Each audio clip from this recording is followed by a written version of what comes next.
존경하는 국민 여러분, 그리고 당원 여러분, 제가 병실에 누워있을 때 태안의 한 가족이 삶을 포기했습니다.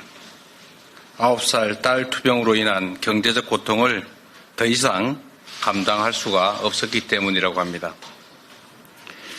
저는 불의의 사고에도 많은 분들의 도움으로 무사히 살아 돌아왔습니다.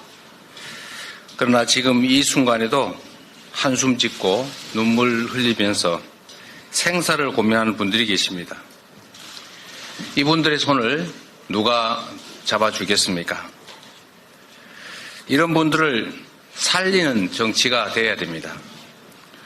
각자 도생으로 내몰아 죽이는 정치가 아니라 함께 사는 세상을 만들기 위해 정치가 제 역할을 해야 됩니다. 2024년 오늘 겹겹의 위기가 우리 국민의 삶을 위협하고 있습니다. 세계의 주목을 받던 대한민국 경제가 추락 중이고 때 아닌 전쟁 위기가 몰려오고 있습니다.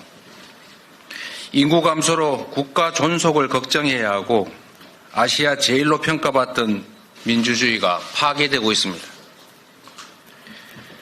우리 대한민국이 민생, 전쟁, 저출생, 민주주의라는 측면에서 4대 위기에 처했습니다.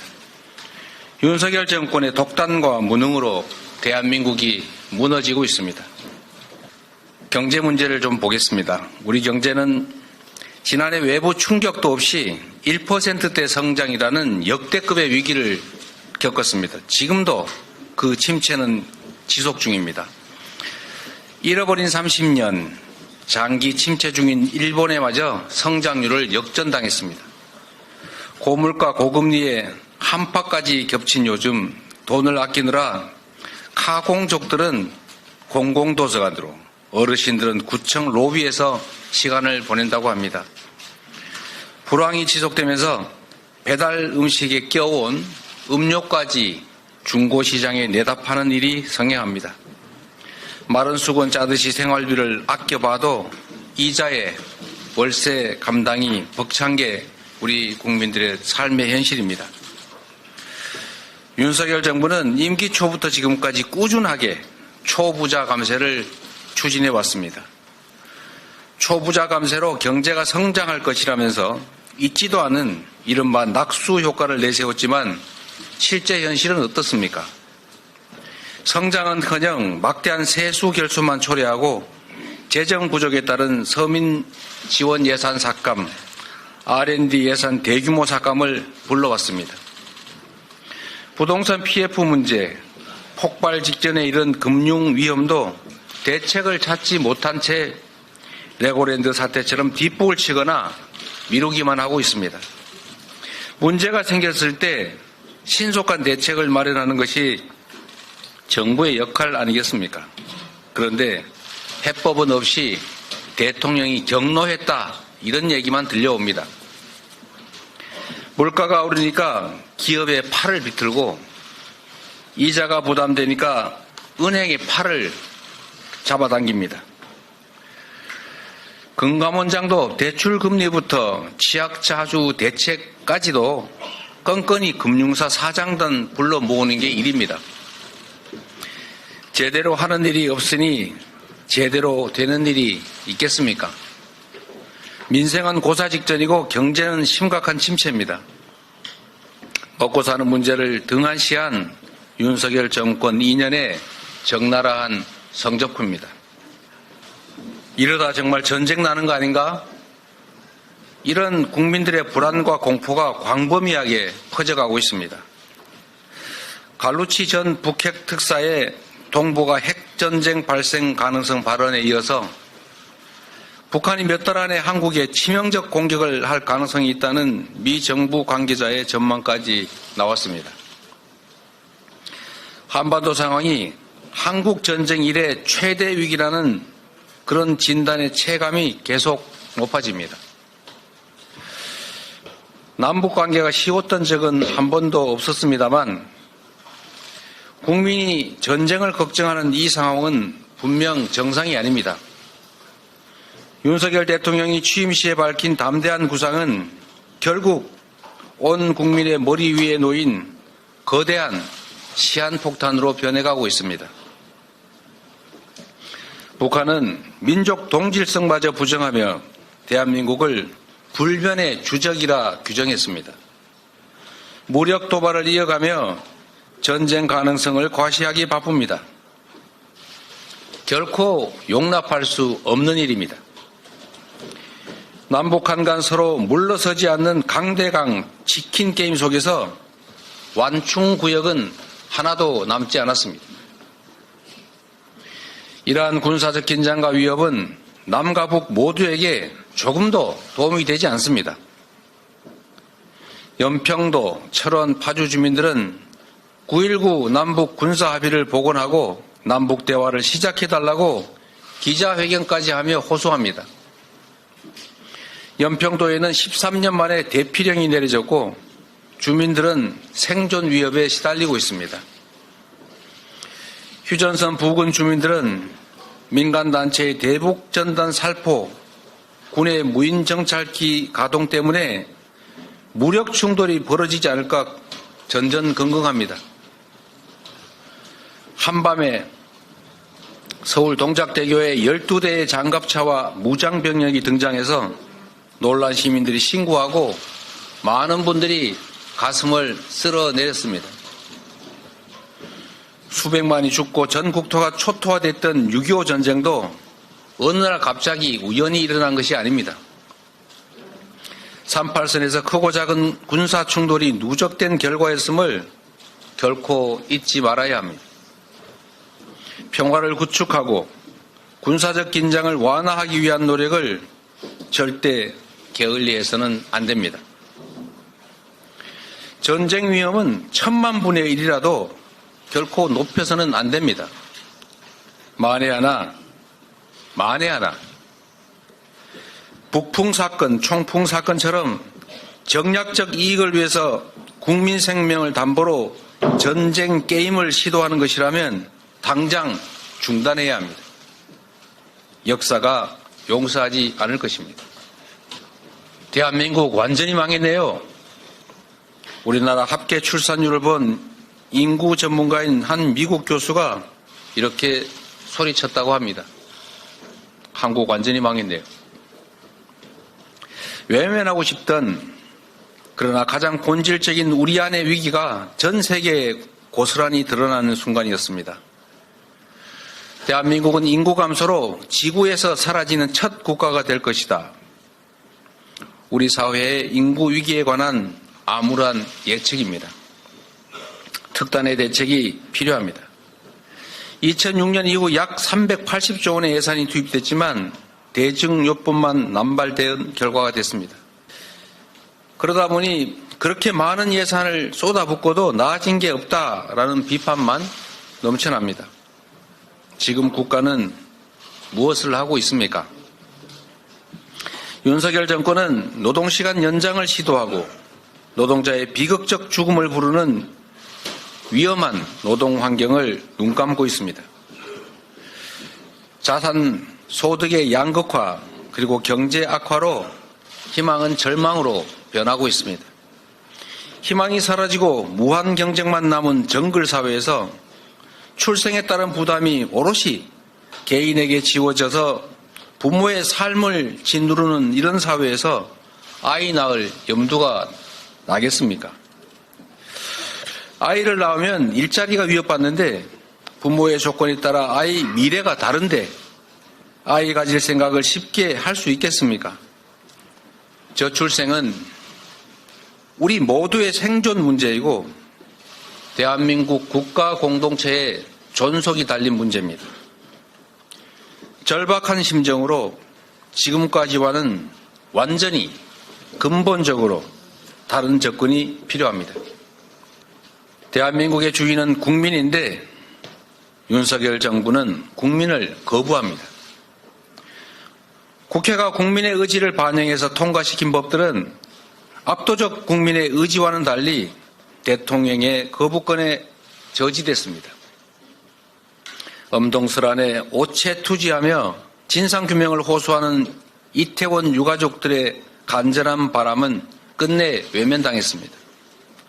국민의 생명을 지켜주지도 못한 국가가 이제 국민 주권마저 부정한 것입니다. 윤석열 정권의 권력남용으로 법치주의와 삼권 분립, 언론 자유와 시민 참여 같은 우리 사회를 지탱하던 기본적 시스템이 무너졌습니다. 윤석열 정부 2년 동안 법을 무력화하는 위헌적인 시행령 통치로 국회 입법권과 행정감시권은 무력화됐습니다. 대법원의 일제 강제징용 배상금 판결도 무시됐습니다. 행정부의 권한은 불균형적으로 강화되고 상권 분립은 위협받고 있습니다. 학교 폭력 하나 걸러내지 못한 법무부 인사정보관리단은 인사참사를 반복했습니다. 상명하복에 익숙한 검찰 정권의 필연적 결과입니다.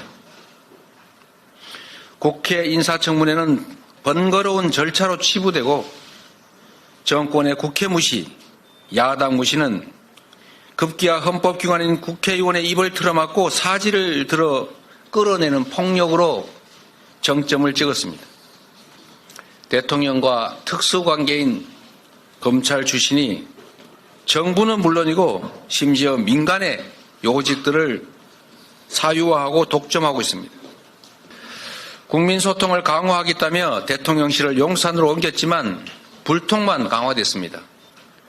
그 대신에 고소고발, 압수수색이 난무하면서 언론의 검열은 강화되고 있습니다. 방송 장악을 위한 방통위, 방심위의 파행적 운영은 현재 진행형입니다. 국민 통합에 앞장서야 할 대통령이 국민을 편가르고 시대착오적인 이념 전쟁을 벌인 결과 우리 사회는 더 극심하게 양극단으로 치닫게 됐습니다. 윤석열 정부에 반대하는 모든 세력은 이권 카르텔로 매도되고 공산 전체주의를 맹종하는 반국가 세력이라고 낙인이 찍혔습니다. 홍범도 장군 흉상을 철거해서 독립운동가들을 폄훼했던 정부가 장병들 교제의 독도를 분쟁지역이라 기술하는 황당한 어이없는 일도 벌어졌습니다. 상상조차 할 수 없었던 정치인의 암살 테러가 가장 안전하다는 대한민국의 백주대낮에 벌어졌습니다. 정치와 민주주의의 기본인 대화와 타협, 공존과 존중은 실종됐습니다. 상생의 정치는 사라지고 상대를 제거하고 죽여버리겠다는 적대와 전쟁만 남았습니다. 지난 2년간 윤석열 정부는 주권자인 국민의 뜻을 무시한 채 정적 죽이기에만 올인했습니다. 정치는 실종되고 일방통행식 통치와 지배가 횡행했습니다. 민주국가, 민주정당에서 결코 있을 수 없는 일입니다. 권력투쟁에만 몰두하는 정부 여당은 민생 경제 위기를, 평화 위기를, 인구 위기를, 민주주의를 악화시켰습니다. 지금의 국정기조가 유지된다면 교육, 복지, 지역 R&D 예산은 계속 줄어들 것입니다. 기후위기 대책, 에너지 정책도 퇴행할 것입니다. 노동시간은 늘어나고 워라밸은 더 요원해질 것입니다. 지역균형 발전은 미뤄지고 어려운 사람들은 더 어려워질 것입니다. 시민은 목소리를 잃고 언론은 앵무새를 강요당하고 법과 제도는 소수 특권층을 위한 지배도구가 될 것입니다. 과거사 오염수 유출에 완벽한 면죄부를 받은 일본은 이제 보통국가, 군사 대국이 돼서 당당하게 일본 땅 독도를 내놓으라고 우리를 겁박할 수도 있습니다. 경제를 죽이고 평화를 죽이고 민주주의와 사람을 죽이는 이 죽임의 정치를 끝내고 사람과 경제, 평화와 민주주의, 희망과 미래를 살리는 살림의 정치를 복원해야 합니다. 살림의 정치로 국민의 힘을 모아 국가 위기를 극복하고 도약의 새 길을 열어야 합니다. 민주당에는 위기 극복 DNA가 있습니다. IMF 금융위기, 박근혜 탄핵 공백을 극복하고 코로나 위기를 모범적으로 이겨낸 더불어민주당이 무너지는 대한민국을 바로 세우겠습니다. 모든 문제의 핵심은 경제, 바로 국민의 먹고 사는 문제입니다. 경제위기 해법 없이는 백약이 무효입니다. 추세적인 저성장을 막고 지속적 성장을 가능하게 하는 생존 전략을 마련해야 합니다. 현재도 진행 중인 끝모를 경제 추락을 막고 위기를 기회로 바꿀 비전과 전략이 반드시 필요합니다. 우리는 생존을 보호받는 복지국가를 넘어서 누구에게나 기본적인 삶이 보장되는 기본사회로 나아가야 합니다. 희망이 있는 미래를 위한 전략의 핵심은 바로 에너지와 과학기술입니다. 작년 세계 재생에너지 용량은 전년보다 50% 늘어났습니다. 세계 주요국들은 재생에너지 목표를 계속 상향하며 국가 주도로 재생에너지 생성 기반 확대에 사활을 걸고 있는데 우리 정부는 재생에너지 목표마저 축소하고 있습니다. 지난해 아리백에 동참한 글로벌 기업이 400곳을 넘고 국내 주요 기업들의 매출 대부분은 이 글로벌 기업들과의 거래로 발생했습니다. 기업들은 정부의 위세에 눌려서 말은 못하지만 앞으로 현실화될 국내 재생에너지 부족 사태를 걱정하면서 생산 기반을 재생에너지가 풍부한 국가로 옮길 궁리에 빠져 있습니다. 곧 다가올 재생에너지 중심의 미래 경제 환경을 피할 수 없다면 신속하게 정책 방향을 바꾸고 속도를 올려 추격자에서 선도자로 변신해야 합니다. 아리백 코리아, 재생에너지 코리아로 가야 합니다.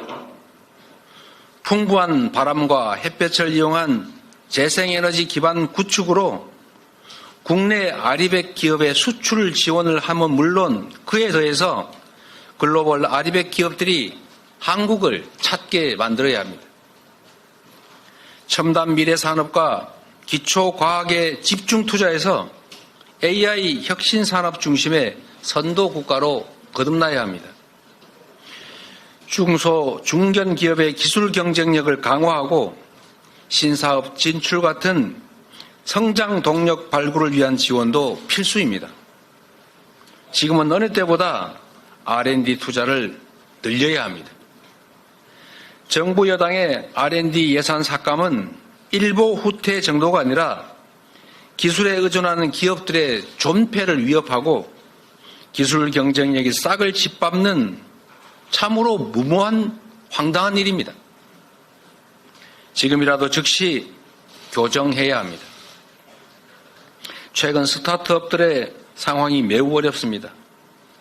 이럴 때일수록 장기적 전망에 의한 투자가 중요합니다. 22년 기준으로 볼 때 벤처 스타트업의 전체 일자리 수가 81만 개입니다. 삼성, 현대차, SK, LG 등 이 4대 그룹의 전체 고용자가 75만 명인데 이보다 더 많다는 말입니다. 벤처 스타트업이 이미 우리 경제를 이끄는 주요 원동력이 된 만큼 벤처 투자 모태펀드를 확대하고 금융기관의 벤처 투자 방식을 다양화해야 합니다. 스타트업들이 어려운 시기를 잘 넘길 수 있도록 튼튼한 방패막이가 돼줘야 합니다. 동해로 서해로 연일 무력 도발을 하는 북한을 강력히 규탄합니다.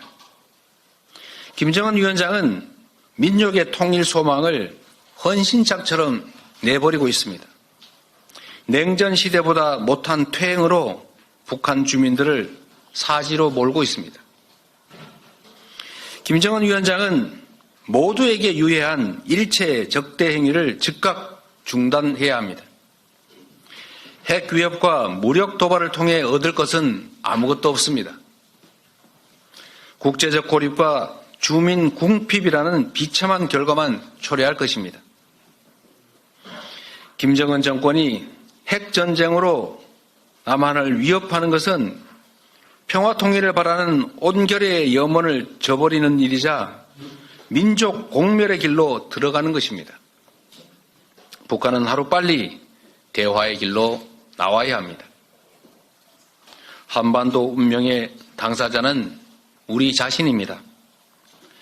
현재의 강대강 무력 대치가 상승작용을 일으켜 무력 충돌로 이어지는 것을 막는 것이 급선무입니다. 우리 정부는 우발 충돌이 전면전으로 확대되지 않도록 최선을 다해야 합니다. 윤석열 정부는 전쟁 방지, 평화의 핫라인부터 즉각 복원하십시오. 핫라인은 적대국 간에도 심지어 전쟁 중에도 존재합니다. 무고한 국민과 청년들이 피할 수 있는 불필요한 무력 충돌로 희생양이 되는 일은 결코 없어야 합니다. 한미동맹을 강화하고 서방과의 협력을 확대하면서도 여당의 노태우 정권이 열어왔고 민주당 정권이 확장한 북방 외교를 포기하면 안 됩니다. 동북아 교류 협력 확대, 한반도 주변의 평화 구축, 그리고 우리 경제 성장의 주요 발판 중 하나가 되었던 북방 외교 복원에 노력해야 합니다. 옛말에 이런 게 있었습니다. 집 앞 그릇은 다 가지고 태어난다. 이 세상에 오는 모든 존재는 안정적으로 기본적인 삶을 영위할 수 있어야 된다는 의미일 수도 있습니다.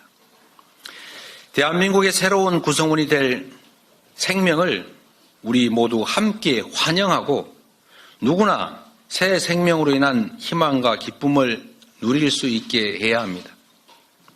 출생과 함께 기본적인 삶의 조건이 갖추어져서 삶과 미래가 불안하지 않아야 합니다.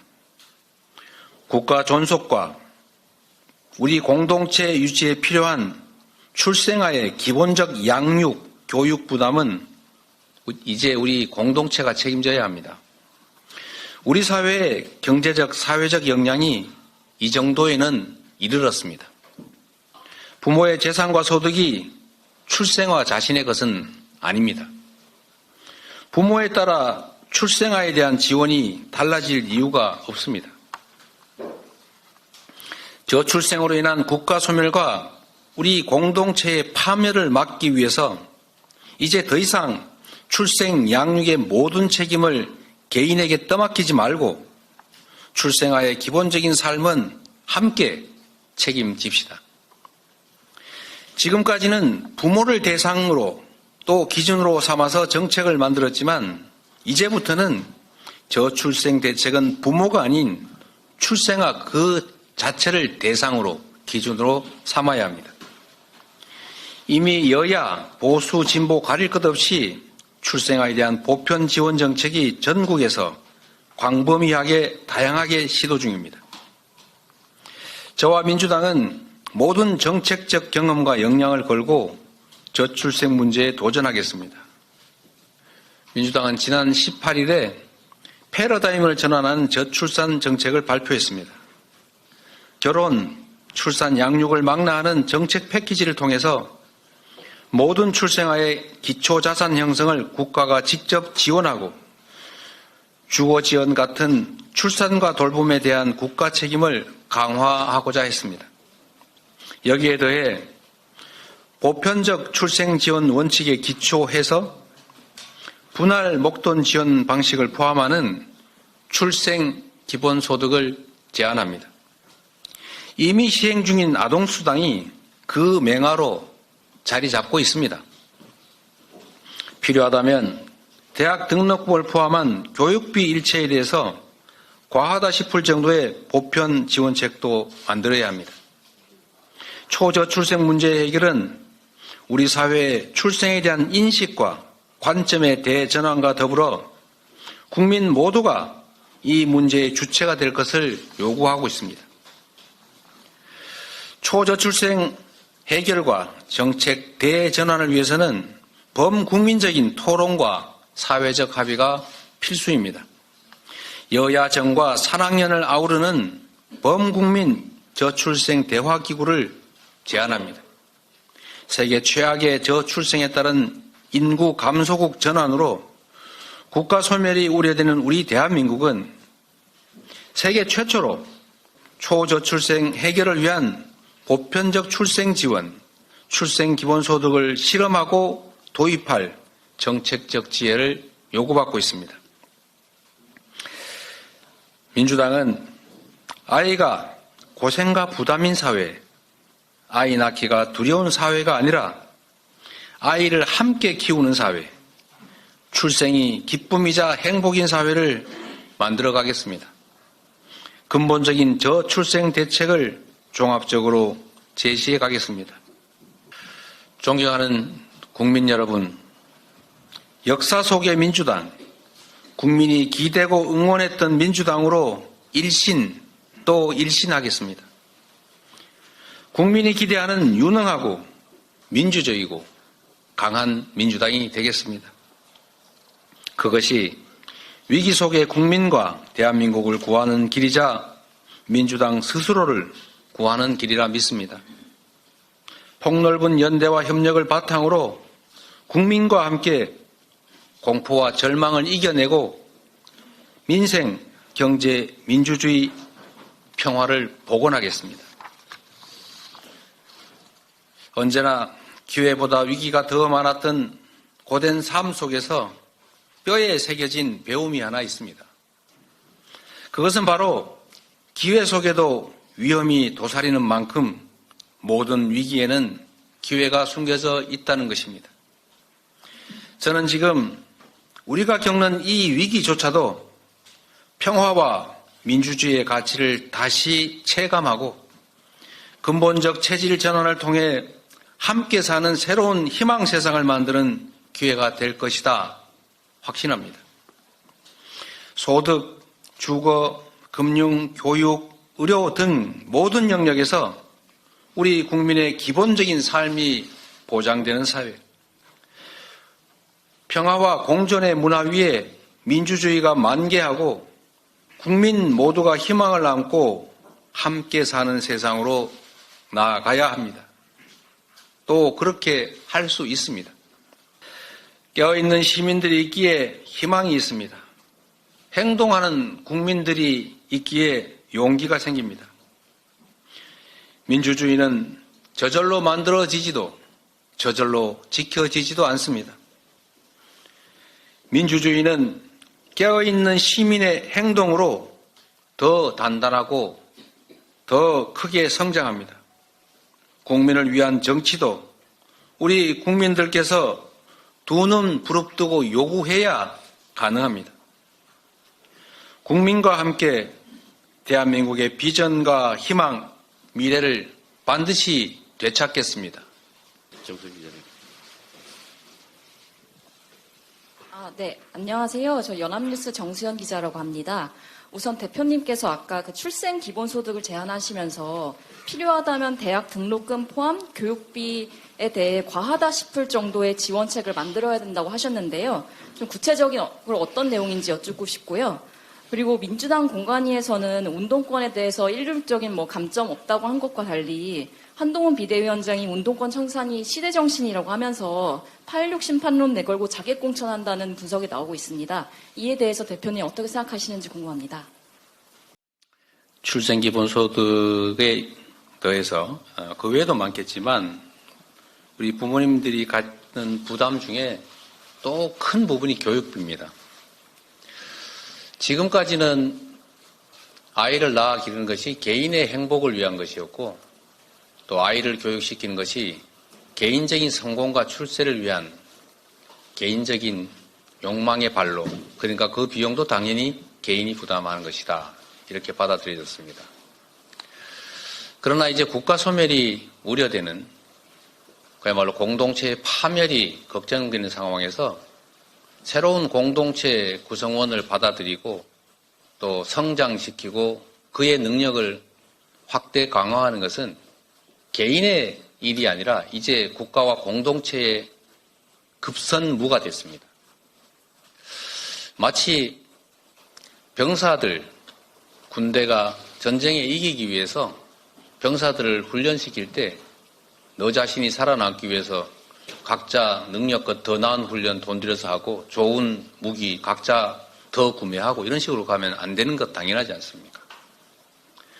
이제는 아이를 낳아 기르는 것도 개인의 문제가 아니라 우리 국가 공동체 존속의 문제가 됐기 때문에 그런 구성원이 좀 더 많이 늘어나고 그가 우리 공동체 한 구성원으로서 역량을 키우는 것은 개인의 일을 넘어서서 이제 우리 모두의 일이 됐다라고 생각합니다.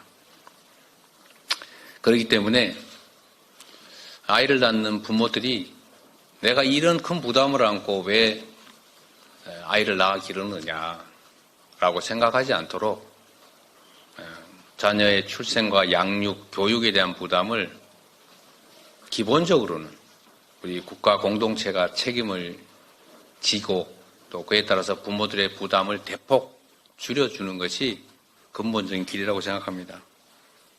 교육 문제도 이게 개인적으로 보면 말씀드린 것처럼 개인의 성공을 위한 수단이라고 보여지지만 이제는 국가 전체가 전 세계적으로 경쟁하는 이 글로벌 사회에서는 우리 구성원들의 역량 자체가 국가 경쟁력이기도 합니다.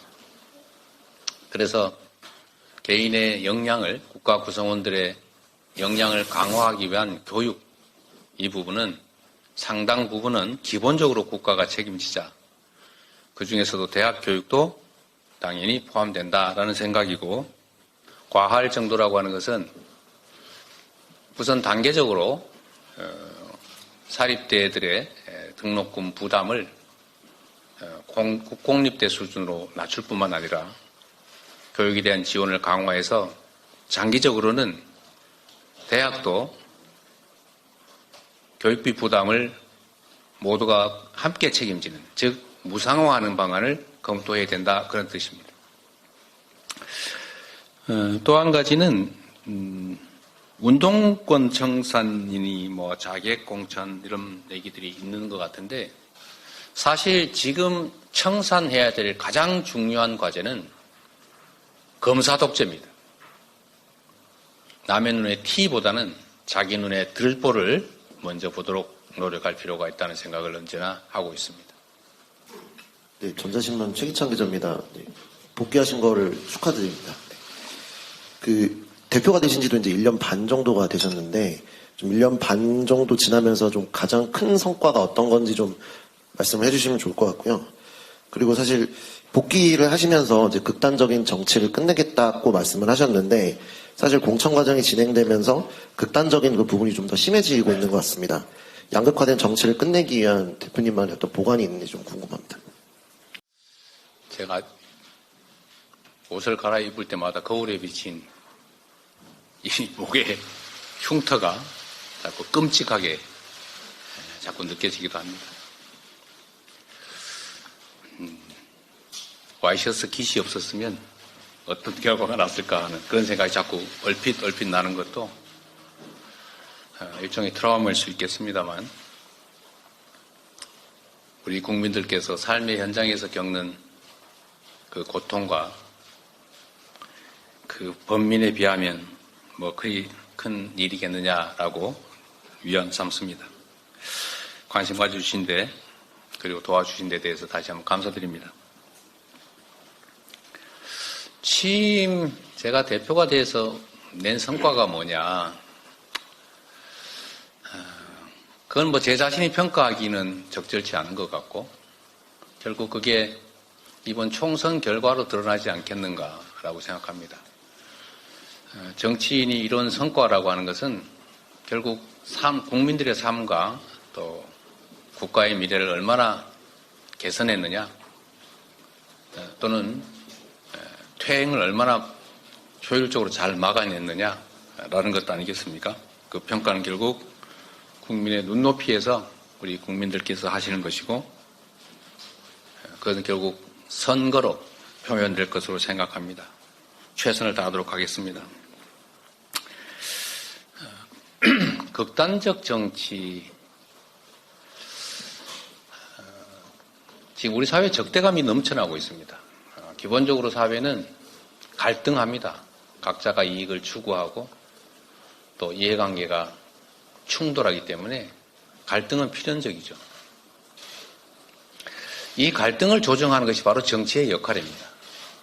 이 갈등을 조정하고 이해관계를 조정하고 또 대화와 타협을 통해서 일정한 합의에 만족하지는 못하지만 수용할 수 있는 합의에 이르는 것, 이게 바로 정치의 본연의 역할 아니겠습니까?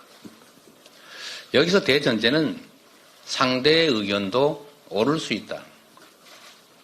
내 의견은 맞고 상대의 의견은 틀리다가 아니라 다르다라는 점을 인정하는 것입니다. 그리고 권한을 가진, 즉 국민의 선택을 받은 권력자는 바로 이 이해관계 조정, 갈등 완화, 국민 통합, 공동체 통합, 이게 가장 큰 일인 것입니다. 후보일 때는 특정 세력을 대표하겠지만 대표가 된 후에는 모두를 대표해야 되는 것 아닙니까? 하다못해 동창회에서도 신림동파, 봉천동파 나뉠 수 있는데, 그러나 동창회장이 되면 봉천동이든 신림동이든 신도림동이든 가릴 필요 뭐 있겠습니까? 그래서는 안 되는 것이죠. 그런데 대표가 된 후에 그 모두로부터 받은 권한을 자신과 자신의 가까운 사람, 세력을 위해서 일방적으로 사용하면 다른 사람들은 그 선거와 선출 행위로 인해서, 즉 권력의 위임 행위로 인해서 더 나쁜 상황에 처하지 않습니까? 갈등이 격화되는 건 불가피하죠. 이해관계가 충돌합니다. 그리고 합리적인 토론이나 또는 논리적인 수용이 불가능하기 때문에 감정적 적대 상태로 갈 수밖에 없습니다.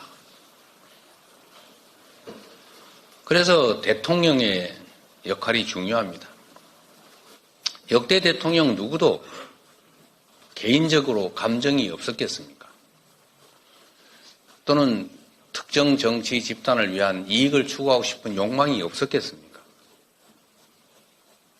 인간이기 때문에 당연히 있지만 공인으로서 개인이 아닌 국민으로부터 모두를 위해 일할 수 있는, 일해야 하는 힘, 즉 권력을 부여받았기 때문에 그 사적 욕망을 절제하고 공적 이익을 위해서 그 권한을 공정하게 행사하기 위해 노력하지 않습니까?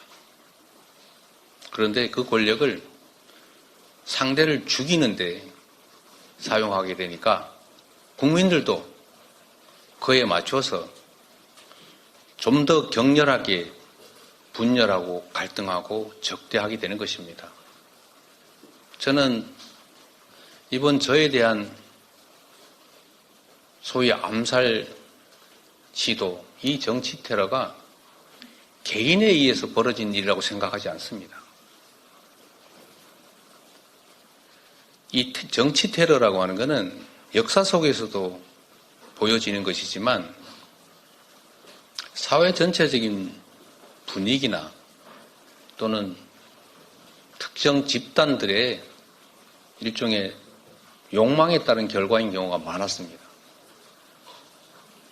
그분이 저하고 무슨 사적 감정이 있다고 백주대낮에 1년 동안 칼을 갈아서 단검을 만든 다음에 연습까지 해가면서 자신의 모든 것을 걸고 정확하게 목을 기녀서 칼을 찌르겠습니까?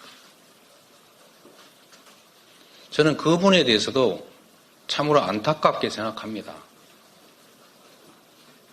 저한테 원한이 있어서 하는 것이라면 다르겠지요. 저는 본 적도 없는 사람입니다. 어떤 인연도 없는 사람이죠. 이게 지금의 현실입니다.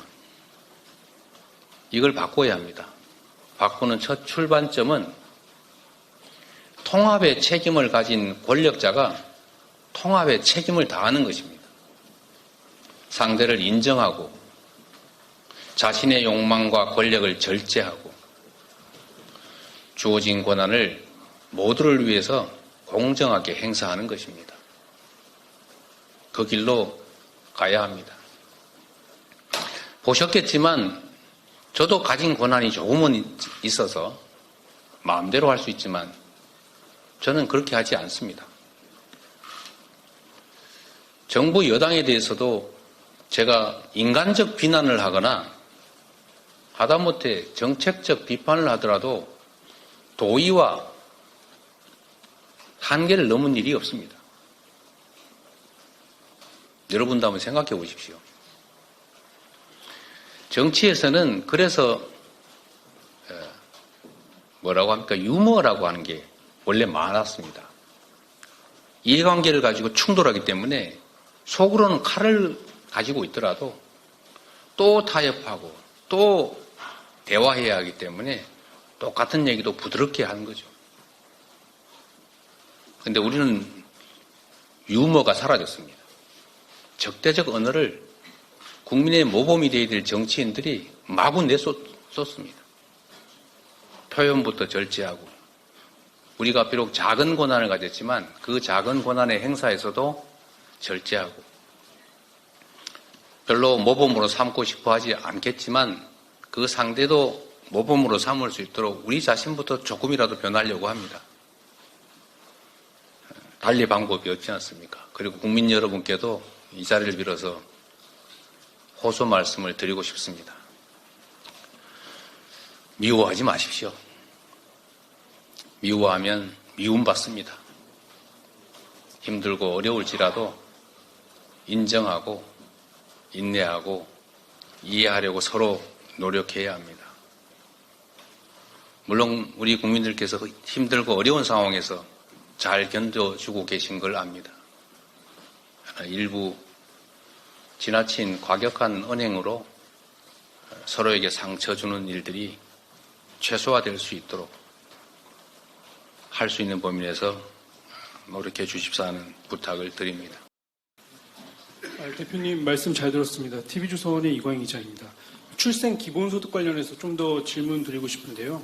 이게 출생 기본소득이 그 매달 10만 원씩 지원하는 아동 수당과 그리고 이제 대선 때 공약하신 전 국민 25만 원 기본소득과는 좀 어떤 차별점이 있는지, 뭐 금액적으로나 기간적으로나 늘리는 수순인지 좀 구체적으로 궁금합니다. 그리고 이런 공약을 하실 때 결과적으로는 정부 여당과 이제 합의가 필수적인데 뭐 정부나 여당과의 합의도 좀 제한하실 생각인지 궁금합니다.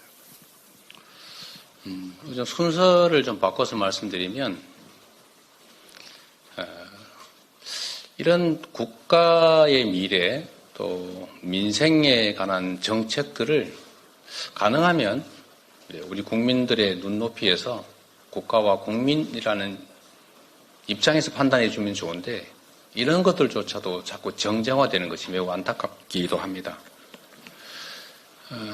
이미 정부에서 시행 중이고 또 확대하고 있는 아동수당이 사실 그걸 넓히면 출생기본소득이 되겠지요. 실질적으로는. 그러나 이 관점을 바꾸자는 것입니다. 지금은 아이를 키우는 부모의 부담을 줄이자라는 부모 중심의 사고를 하고 있습니다. 그러다 보니까 이 아동수당을 90%까지만 지급할 거냐 아니면 소득 100% 전부에 지급할 것이냐 끊임없이 논쟁이 됩니다. 그래서 그 논점을 이제 탈피하자. 출생아를 중심으로 또 출생아를 기준으로 하자. 그래서 출생기본소득도 이제 새로이 태어나는 구성원들에 대해서 시작하고 이제 확대해 나가면 재정 부담도 사실은 초기에는 매우 적을 수 있고 또 점차 늘려갈 수 있기 때문에 재정 부담도 줄일 수 있겠다. 앞으로 새로 우리 사회에 편입되는 새로운 구성원에 대해서 우리가 정말 환영하는, 축복하는 의미에서 그가 출생할 경우에 자기 그릇은 자기가 들고 갖고 태어난다는 말처럼 최소 기본적인 삶은 우리 공동체가 책임진다. 그 기반 위에서 경쟁하고 또 어떤 길을 갈지를 스스로 선택할 수 있게 해주자. 이렇게 하면 출생에 따른 부담이 많이 대폭 줄어들 것이다. 그리고 지금은 아이를 많이 낳으면 더 지원한다. 이런 건데 어쩌면 역차별일 수도 있지 않습니까? 아이를 하나 낳으면 지원 별로 안 하고 둘 낳으면 지원 하고 셋 낳으면 더 많이 하고 또 사실은 출생아 기준으로 보면 참 황당한 얘기인 거죠. 그래서 그런 면에서 보면 지금 하고 있는 아동수당은 실질적 내용은 그걸 확대한다면 비슷할 수 있지만 접근하는 시각 자체를 완전히 바꿔야 되겠다는 생각이 듭니다. 당연히 권한을 가진 여당에 협의를 요청해야 되고 또 일종의 타협을 하지 않으면 당연히 대통령이 거부권 행사할 것이고 또 거부권 행사가 안 되더라도 재정 집행 권한은 정부가 가지고 있기 때문에 야당 입장에서 일방적으로 할 수 있는 일은 없습니다. 그렇기 때문에 지금 현재 단계로는 제도로 좀 함께 만들어 보자. 여야 간의 대화는 당연하고 그래서 범국민적인 대화 토론 기구를 만들자. 이를 통해서 사회적 합의를 만들어내자 이 말씀을 드린 것입니다.